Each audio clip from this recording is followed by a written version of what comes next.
In this video, we're going to examine what makes polygons similar. Similar polygons have the same shape, but not necessarily the same size. In two similar polygons, all angles of one polygon are congruent to the corresponding angles of the other polygon. However, the corresponding sides are not congruent, instead they are proportional. So if you look in the picture below, it's pretty easy to identify the congruent angles based on the marks, and in this picture you can also see the corresponding colors.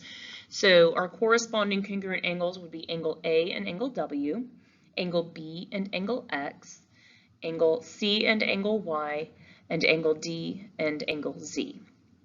Here, the corresponding sides are not congruent, but they are proportional. So if you examine the length of AB to the length of WX, that would be 15 over 5, which is 3. If you look at BC, which is 12, to XY, which is 4, that's 12 over 4, which is also 3. From CD, which is 21, to YX, which is 7, 21 over 7 is 3. And then finally, AD is 18 and WZ is 6, and 18 over 6 is 3. So since those ratios are all the same, 3 or 3 over 1, that means those corresponding sides are proportional, thus the polygons are similar. So polygon ABCD is similar to WXYZ. And you'll notice a new symbol, which is the similarity symbol. So not congruent, just the little squiggle. It's called a tilde.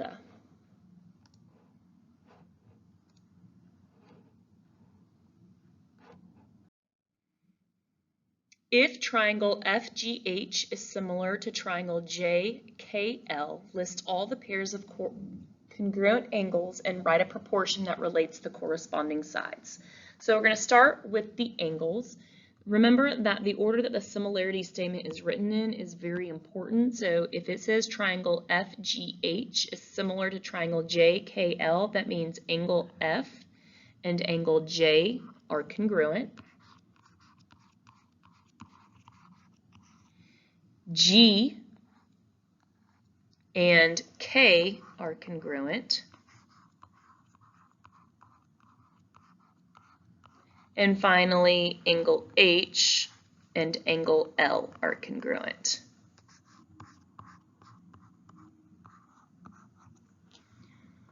For the corresponding sides, I'm going to start with FG. And FG corresponds with JK. If these are similar, then it should be proportional to GH. And GH corresponds with KL. And that should also be proportional to that third side, which is FH and JL.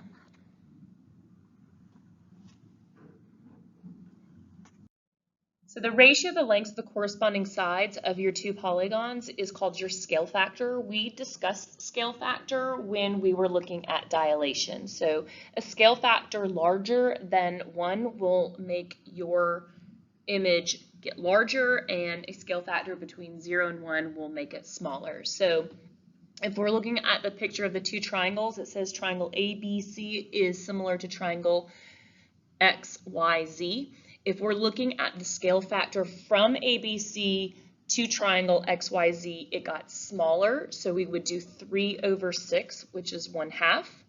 But if we're looking at the scale factor from XYZ to ABC, it got larger, so we would look at the ratio 6 over 3, which would be 2.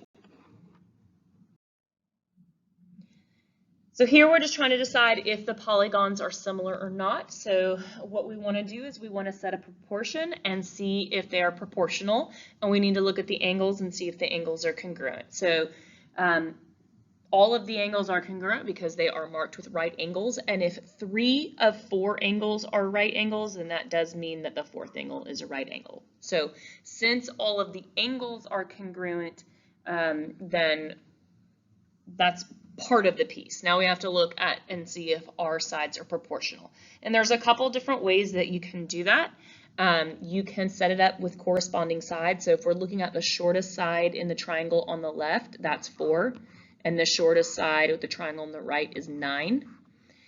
If this is proportional, it should equal the longer side in the triangle on the left, which is 10, over the longer side in the right one, which is 18. So to see if this is proportional, you can do a couple different things. You can divide and actually turn these to decimals and see if the decimals are the same. You can also cross multiply. 4 times 18 is 72, and 9 times 10 is 90. Since 72 does not equal 90, then that means these are not proportional. If you turn them to decimals, 4 over 9 is 0.4 repeating, and 10 over 18 would be 0.5 repeating. And likewise, those are not the same, so it's not proportional. So these sides are not proportional, which means these polygons are not similar. When you set up the proportion, you can also stick within the same figure. So you could have done 4 over 10. So that's the smallest side and the longest side within the same rectangle, and then equals 9 over 18 as well.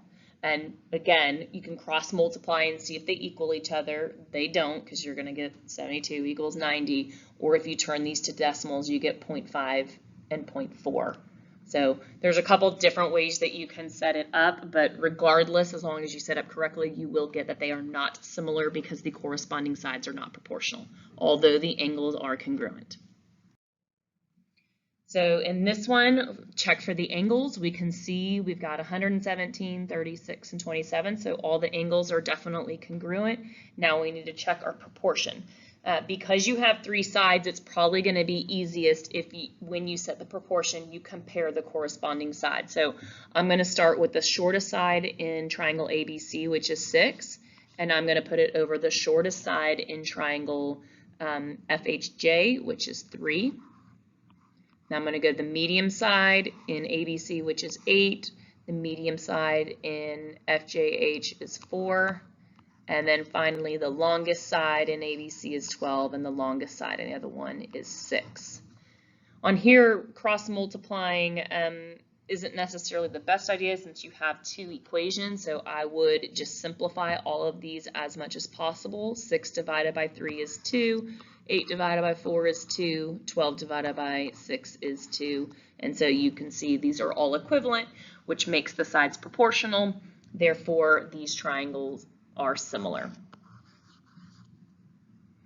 If you set it up the opposite way and did 3 over 6, 4 over 8, 6 over 12, you're still going to get 0.5 for all of those, or 1/2 for all of those.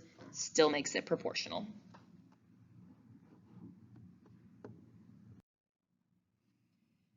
So in this one, it says find the value of each variable if triangle JLM is similar to triangle QST. So you're going to need to be really careful when you're setting up your proportions or your equations to make sure that you have them so that they're corresponding. So pay really close attention to how the angles are marked. If you want to add the 3 marks on angle L and angle S just to kind of help you, then feel free to do that. So if we're going to find x, we can see x is involved in 6x minus 3. And you can put that over its corresponding side in the other triangle. 6x minus 3 is between M and L, which have 2 marks and 3 marks. So when you're looking at the other triangle, look between the 2 and 3 marks, which is angle S and T. So that's side ST, and that's 3. Then we need to use one of our other sides. I'm going to use JM since it's actually a number. And JM is going to correspond with QT in the other triangle, which is 2. So now I'm going to solve this proportion. To solve it, I am going to cross multiply. So when you cross multiply, you're going to do 2 times 6x minus 3 equals 3 times 4. You're going to distribute the 2 to the 6x minus 3. So 2 times 6x is 12x. 2 times negative 3 is negative 6. And then 3 times 4 is 12. We're going to add 6 to both sides, which is going to give us 12x equals 18. And then we're going to divide by 12, so x is going to be 1.5. Don't be super alarmed if you get a decimal. It is bound to happen in this unit. So x is 1.5, and if you substituted it back in, you actually would not get a decimal. You would end up with a whole number. So if you want to try to check your answers, you can do 6 times 1.5, and which is 9, and then subtract 3, so that's going to make this side 6. You didn't need to find the length of ML, but you may be asked to on your test, so just be prepared to do that. So now to find y. Y is involved in side JL, so that's 3y minus 2.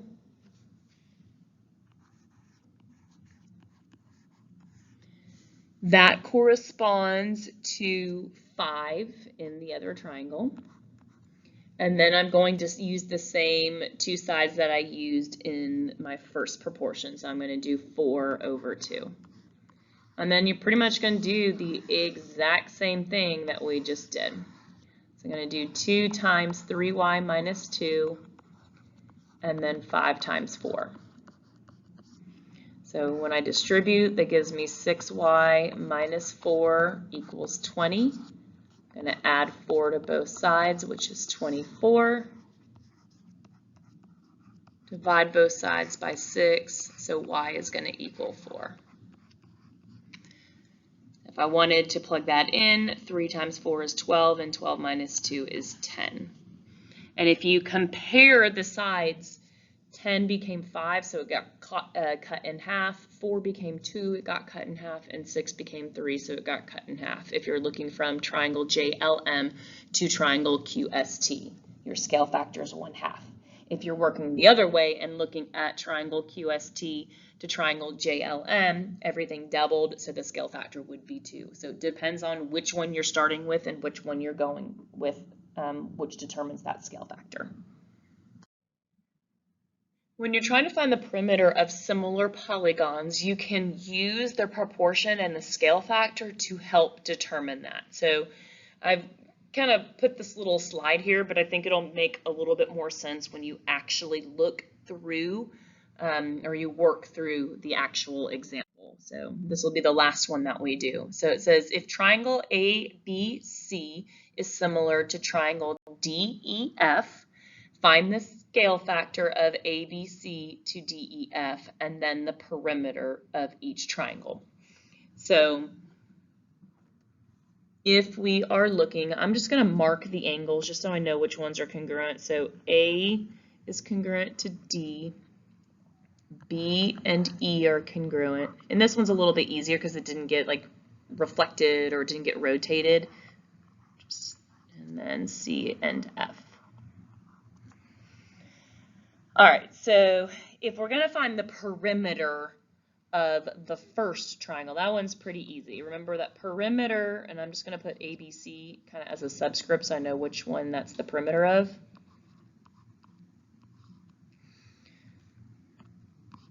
Let me write that a little bit better. ABC. We're going to add 5, 6, and 7. So 5 plus 6 is 11, and 11 plus 7 is 18. So the perimeter of ABC is 18 units, whatever those units might be. Okay.